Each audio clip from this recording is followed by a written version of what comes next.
Hello students, welcome to I exam भी. This is Sonal Saklani.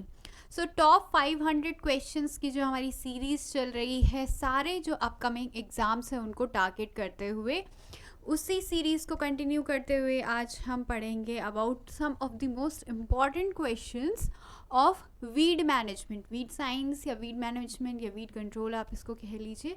बहुत important questions आते हैं वीड से. ठीक है, एग्रोनॉमी का ही ये एक पार्ट है. तो आज हम ये वाले क्वेश्चन सॉल्व करने वाले हैं. फर्स्ट क्वेश्चन से स्टार्ट करते हैं without wasting our time.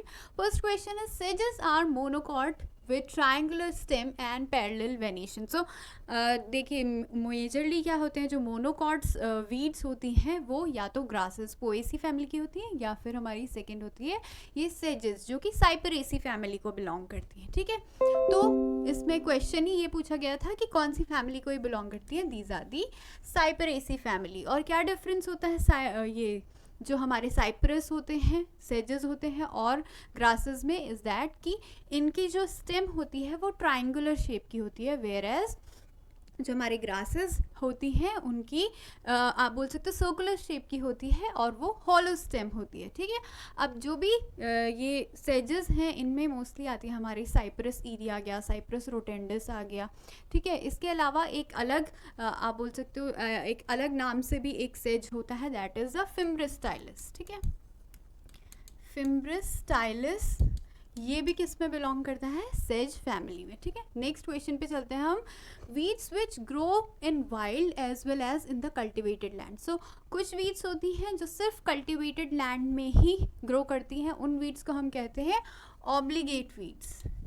ठीक है, जो कि तभी ग्रो करेंगी जो हमारा फील्ड है, जब उसमें हमने फील्ड प्रिपरेशन कर रखी है, मतलब कि वहाँ पर अच्छे से हमने प्लोइंग कर रखी है. ठीक है, प्राइमरी टिलेज कर रखा है, हम वहाँ पर इरिगेशन प्रोवाइड करते हैं, सारे एनवायरमेंटल कंडीशंस जो हम सूटेबल बनाते हैं फॉर क्रॉप कल्टिवेशन. ऐसी ही प्लेस पे ही जब कोई वीड ग्रो करती है तो उसको हम ऑब्लिगेट वीड कहते हैं. वेयर एज जो दूसरे टाइप की होती है कहीं पर भी हो जाती है, वाइल्ड में भी हो जाती है और हमारा जो कल्टिवेटेड लैंड है वहाँ पर भी हो जाती है. तो these are called as the facultative weeds. ठीक है, इसके अलावा एपोफाइट्स होते हैं हमारे पास, हेलियोफाइट्स हैं. आप हेलोफाइट्स देख सकते हैं, हेलियोफाइट्स अलग है, हेलोफाइट्स अलग है. ठीक है, तो ये सारे भी अलग अलग टाइप के वीड्स हैं हमारे पास. नेक्स्ट चलते हैं हम थर्ड क्वेश्चन पे, that is the weed which weed due to the presence of an alkaloid called sanguinarine. Sanguinarine एक एल्कलॉइड है जो कि इस वीड में प्रेजेंट होता है.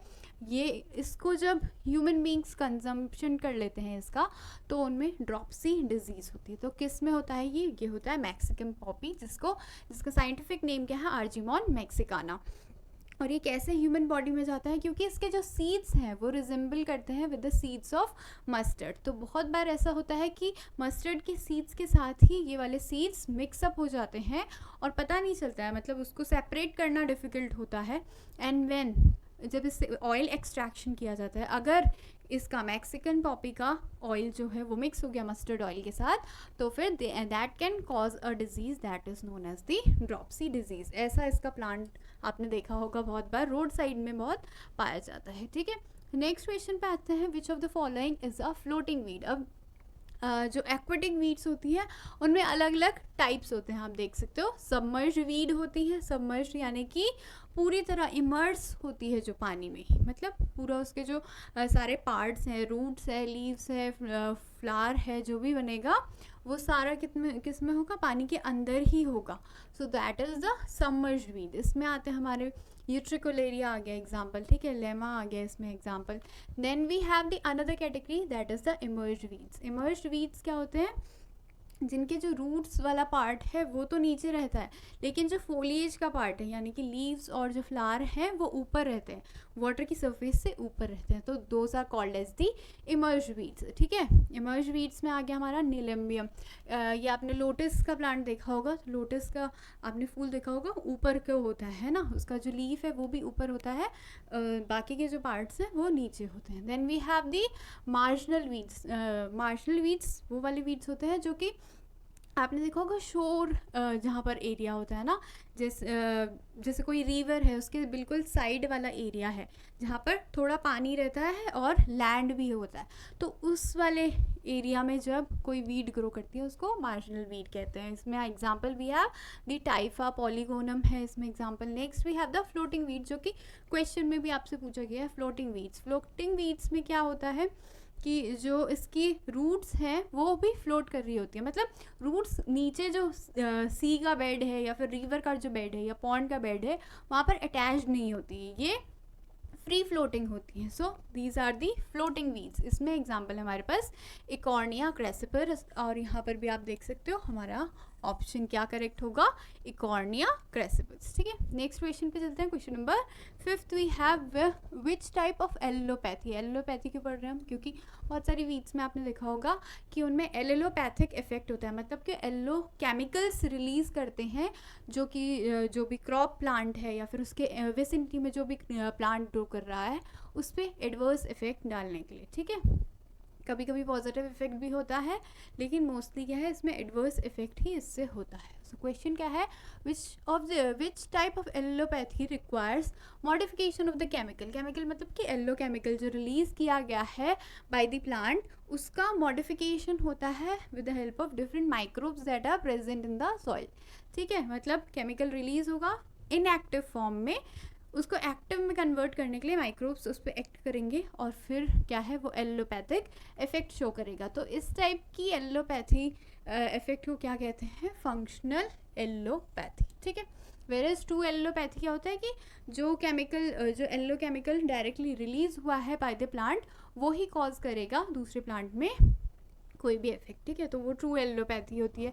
Next we have the concurrent या डायरेक्ट एलोपैथी। डायरेक्ट एलोपैथी की जब प्लांट प्रेजेंट है फील्ड में उसी टाइम वो दूसरे प्लांट्स पर इफेक्ट कर रहा है। ठीक है, उसी टाइम पे वो रिलीज कर रहा है एलो केमिकल्स और उसी टाइम पे इफेक्ट कर रहा है दूसरे plants.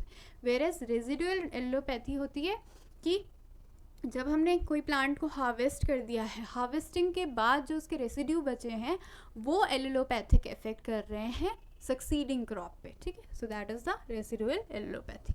Next we have question number 6 that is the physalis minima. ठीक है, physalis minima is a type of weed, आप बोल सकते हो ये वीड आपने देखा होगा बहुत बार।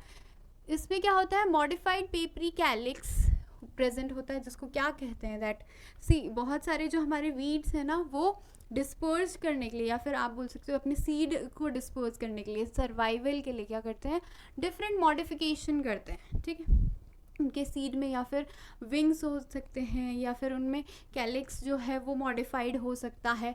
ऐसे अलग अलग टाइप के मॉडिफिकेशंस होते हैं एंड इससे क्या होता है, ये जो सीड है उसको डिस्पर्स होने में या फिर आप बोल सकते हो ज़्यादा एरिया में क्या स्प्रेड होने के लिए हेल्प करता है। ठीक है, सो फाइजिलिस मिनिमा भी एक इसी टाइप का वीड है जिसमें क्या होता है, बलून लाइक शेप, आप यहाँ पर देख सकते हो बलून लाइक मॉडिफिकेशन होता है इसके अंदर, आप देख सकते हो इसमें सीड है तो ये हेल्प करता है उसको ज़्यादा दूर तक डिस्पर्स होने में। ठीक, नेक्स्ट क्वेश्चन पे आता हूँ, question number 7 that is the water hyacinth. Water hyacinth क्या है, an invasive aquatic plant is propagated through. So कैसे इसका प्रोपेगेशन होता है, इसका प्रोपेगेशन होता है थ्रू द ऑफसेट्स। तो अलग अलग हमारे पास स्ट्रक्चर्स होते हैं फॉर वेजिटेटिव प्रोपेगेशन, है ना, ऑफसेट भी उनमें से एक ही है जो मोस्टली जो एक्वेटिक प्लांट्स हैं उनमें ऑफसेट होता है। ऑफसेट क्या होता है, ये आप देख सकते हो यहाँ पर एक लेटरल ग्रोथ है, तो इसी में से जो इसका आप बोल सकते हो बेस वाला पोर्शन है वहीं से एक लेटरल ग्रोथ निकल रही है, हॉरिजॉन्टल ग्रोथ निकल रही है जो कि आगे जाके एक टफ्ट ऑफ लीव्स बनाती है। ठीक है, और यहीं से क्या है नया प्लांट उगना शुरू हो जाता है। So this is the vegetative propagation. ठीक है, और भी अलग अलग टाइप के हैं, ये मैंने ऑलरेडी आपको बहुत बार पढ़ा दिए हैं, तो आप और सारी वीडियोस में भी जाके देख सकते हो इसका कॉन्सेप्ट। ठीक है, नेक्स्ट क्वेश्चन पे आते हैं, question number 8 which of the following is the cultural method of weed control. हम वीड कंट्रोल अलग अलग मेथड से करते हैं, फिजिकल मेथड्स होते हैं, ठीक है, मैकेनिकल मेथड्स होते हैं, we have the cultural methods, biological methods, chemical methods. So cultural method इसमें से कौन सा है, hand weeding, hand hoeing, chain and dredging, ये सारे कैसे हैं हमारे मैकेनिकल मेथड्स आप इन्हें बोल सकते हो, ठीक है, जिसमें हम डिफरेंट जो टूल्स हैं उनकी मदद से हम जो वीड है उसको अपरूट करते हैं, उसको निकालते हैं। स्टेल सीड बेड एक कल्चरल मेथड है। स्टेल सीड बेड में क्या किया जाता है, जो भी हमारा फील्ड एरिया है उसको हम पहले इरिगेशन दे देते हैं, यानी कि उसमें सोइंग करने से पहले ही इरिगेशन दे देते हैं। इससे क्या होता है, जितने भी वीड के सीड्स प्रेजेंट हैं ऑलरेडी फील्ड में, वो जोमिनेशन होने लगेगा, उनमें जोमिनेशन होने लगेगा, तो वो बड़े होंगे। थोड़े टाइम बाद जब वो थोड़े बड़े हो जाते हैं तो उन पे हर्बिसाइड का स्प्रे कर दिया जाता है, और इस स्प्रे से क्या है, सारे वीड्स एक बार में किल हो जाते हैं। तो ऐसे से क्या है, जितने भी वीड के सीड्स था या वीड सीड बैंक जो था वो हमने एक ही बार में सारा फ्लैश आउट कर दिया, ठीक है। So that is the weed seed bed. Next question पे चलते हैं, question number 9। Which of the following statement is not correct. क्या क्या स्टेटमेंट्स हैं, integrated weed management that is IWM prevents the development of herbicide resistance. So yes, herbicide resistance क्या होता है, बार बार जब आप एक ही टाइप का हर्बिसाइड डालते हो, जिस हर्बिसाइड का जो मैकेनिज्म है वो सेम है, या फिर सेम फैमिली के अगर हर्बिसाइड हैं, सेम ग्रुप के अगर हर्बिसाइड है, तो क्या होता है, उनका मैकेनिज्म ऑफ वर्क सिमिलर होता है। तो अगर आप सेम टाइप के बार बार डालते रहेंगे तो एक बार क्या होगा, वीड में रेजिस्टेंस डेवलपमेंट होने लगेगा हर्बिसाइड का। सो जब हम इंटीग्रेटेड वीड मैनेजमेंट की प्रैक्टिस करते हैं, जिसमें क्या है, अलग अलग जो हमारे टाइप्स होते हैं, कल्चरल मेथड हो गया, केमिकल मेथड हो गया, बायोलॉजिकल मेथड हो गया, ये सारे इंटीग्रेट करके जब हम यूज़ करते हैं तो वो प्रिवेंट करता है हर्बिसाइड रेजिस्टेंस, ठीक है। तो ये स्टेटमेंट हमारा करेक्ट है। नेक्स्ट क्या है, IWM prevents the weed shift towards the perennial nature. Yes, so weed shift भी एक टाइप का आप बोल सकते हो, एक टाइप का फिनोमिना है जहाँ पर सिमिलर टाइप के अगर हम हर्बिसाइड यूज़ करते हैं तो क्या करने लगते हैं, जो वीड्स एक टाइप के वीड्स हैं वो सारे किल हो जाएंगे, बट उसके साथ ही क्या होगा, वहाँ पर दूसरे टाइप के ऐसे वीड्स डेवलपमेंट होने लगेगा जो कि उसके लिए रेजिस्टेंट होंगे, जो आप हर्बिसाइड यूज़ कर रहे हैं उसके लिए रेजिस्टेंट होंगे वो वाले वीड्स, और फिर वो डेवलप करने लगेंगे, तो इसको वीड शिफ्ट कहते हैं, ठीक है। सो जो IWM है उससे प्रिवेंट होता है ये वाला वीड शिफ्ट भी। थर्ड हमारे पास है, usage of only one method of weed control controls all kinds of weeds. No, this is not correct. अगर आप इस सिमिलर टाइप का वीड कंट्रोल हमेशा यूज़ करते रहेंगे तो उससे वीड पूरी तरह से हटता नहीं है, ठीक है। अगर आप फिज़िकल मेथड ही यूज़ करते रहेंगे तो आप फिज़िकल मेथड में क्या करते हो, सिर्फ आप ऊपर का वो ऊपर का जो पोर्शन होता है वही हमेशा निकालते रहते हो, है ना, फोलिएज जो पार्ट है उसी को आप निकालते रहते हो। तो इससे क्या होता है, जो नीचे के वेजिटेटिव प्रोपेग्यूल्स है, जो अंडरग्राउंड वेजिटेटिव प्रोपेग्यूल्स हैं इन वीड्स के, वो वहीं पर रह जाते हैं और फिर नेक्स्ट सीजन में दोबारा से वीड्स आ जाते हैं। तो ऐसे ही अगर आप एक ही मेथड यूज़ करेंगे of weed control, so that won't be able to eradicate all kinds of weeds, ठीक है, या फिर कंट्रोल नहीं कर पाएगा। So this statement is not correct, C इसका आंसर होने वाला है, ठीक है। डी वाला भी पढ़ लेते हैं, over use of herbicide affects the environment, yes it's correct, ठीक है। Next is question number 10, that is which of the following is use to control parthenium hysterophorus. तो पार्थेनियम आपने देखा होगा कि एक बहुत ही आप बोल सकते हो इम्पॉर्टेंट वीड है जो कि बहुत इन्वेजिव होती है, ऑल ओवर इंडिया मैं बोलूँगी फैल चुकी है, और इसके लिए इसको इरेडिकेट करने के लिए बहुत सारे प्रोग्राम्स हम लेके आते हैं, क्योंकि ये पार्थेनियम जहाँ पर भी ये ग्रो होता है ना, वहाँ पर की सारे आप बोल सकते हो उस सॉइल के सारे न्यूट्रिएंट्स से ले लेता है, ठीक है, and that land area becomes barren. तो इसको कंट्रोल करने के लिए बायोलॉजिकल मेथड्स भी यूज़ किए गए हैं। सो बायोलॉजिकली हम कौन सा यूज़ करते हैं, दैट इज़ द ज़ाइगोग्रामा बाइकोलोरेटा, ये इसमें फीड करता है इस वीड में, ठीक है। इसके अलावा हमारे पास क्या क्या है, कैक्टोब्लास्टस कैक्टोरम आप देख सकते हो, ये क्या कैक्टस पे फीड करता है, ठीक है। इसी तरह नियोचिटना इकॉर्निया है, ये वाटर हाइसिंथ के लिए होता है, और फोर्थ है हमारे पास क्रॉक्सीडोसेमा लैंटेना कैमरा के लिए, ठीक है। Next is question number 11, that is the bioherbicide formulation of phytophthora palmivora. यानी कि फाइटोप्थोरा पाल्मिवोरा जो है वो कौन से मतलब किस नाम से उसको बेचा जाता है या फिर ट्रेड नेम क्या है उसका, ठीक है। सो इसका आंसर क्या है हमारे पास, दैट इज द डिवाइन नाम से फर्स्ट बायोहर्बिसाइड ये डेवलप हुआ था और ये बना किससे होता है, फाइटोप्थोरा पाल्मिवोरा से, ठीक है। नेक्स्ट भी हमारे पास और भी सारे प्रोडक्ट्स हैं और भी सारे बायोहर्बिसाइड्स हैं। वी हैव द कोलेगो जिसमें कोलेटोट्राइकम ग्लियोस्पोरॉइड्स होता है, ठीक है। देन वी हैव द बाइपोलरिस जिसमें बाइपोलरिस सॉर्गिकोला होता है। तो ये सारे यूज़ किए जाते हैं for the control of weeds. Next question आता है question number 12, we have the ICR directorate of weed research is located at. So कहाँ पर ये लोकेटेड है, it is located at Jabalpur. All right, अब जबलपुर कौन से स्टेट में है ये आप मुझे नीचे कमेंट सेक्शन में बताएंगे, ठीक है।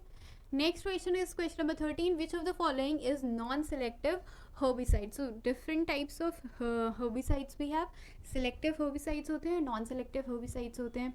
सिलेक्टिव herbicides क्या होते हैं, एक ही टाइप के वीड्स पर इफेक्ट करेंगे। नॉन सेलेक्टिव herbicides अलग अलग टाइप के, मतलब कि वो ब्रॉड लीफ वीड पे भी इफेक्ट करेंगे, वो ग्रासी वीड्स पे भी इफेक्ट करेंगे।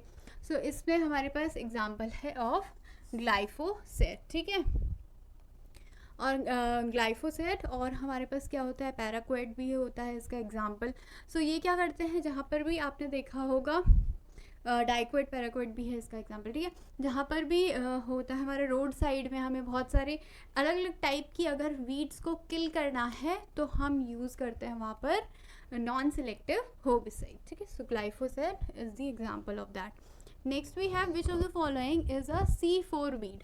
C3 plants and C4 plants होते हैं ना, दो अलग अलग टाइप के। मोस्टली जो वीड्स हैं वो C4 वीड्स होती हैं, क्योंकि ये जो वीड्स हैं अपने आप को सर्वाइव करने के लिए ये इन्होंने डेवलप कर रखा है ये मैकेनिज्म, ठीक है। क्योंकि ह्यूमन बींग्स क्या करते हैं, इनको हर जगह से अपरूट करते रहते हैं ना। So we have most of the weeds are C4 weeds. इसमें से आपको बताने की कौन सा C4 वीड है, तो आंसर इसका क्या है, सॉर्गम हेल्पेंस। बाकी फेलोरिस माइनर, एवेनाफेचुआ और चिनोपोडियम एल्बम ये सारे C3 वीड्स हैं, ठीक है। Next is question number 15. We have the period in which the life cycle of a crop in which the maximum during the life cycle of a crop, कौन सा वो ऐसा period होता है जब क्रॉप वीड कंपटीशन सबसे ज़्यादा होता है। तो उस पीरियड को हम क्या कहते हैं, क्रिटिकल पीरियड कहते हैं। Critical period of crop weed competition उसे कहा जाता है, ठीक है। अगर इस टाइम पे क्रॉप में बहुत ज़्यादा वीड्स हैं तो उसका जो यील्ड है, टोटल यील्ड है, वो बहुत कम हो जाएगा।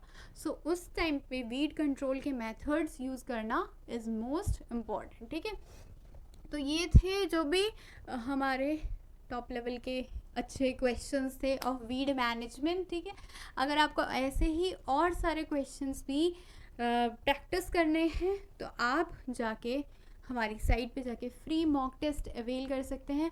जो भी एग्ज़ाम्स अभी आ रहे हैं, CWC है आपका, NSC का एग्ज़ाम हो सकता है, अभी डेट नहीं आई है पर हो सकता है कुछ टाइम बाद हो, ठीक है। IBPS AFO का तो आएगा ही, उसका तो फिक्स शेड्यूल है।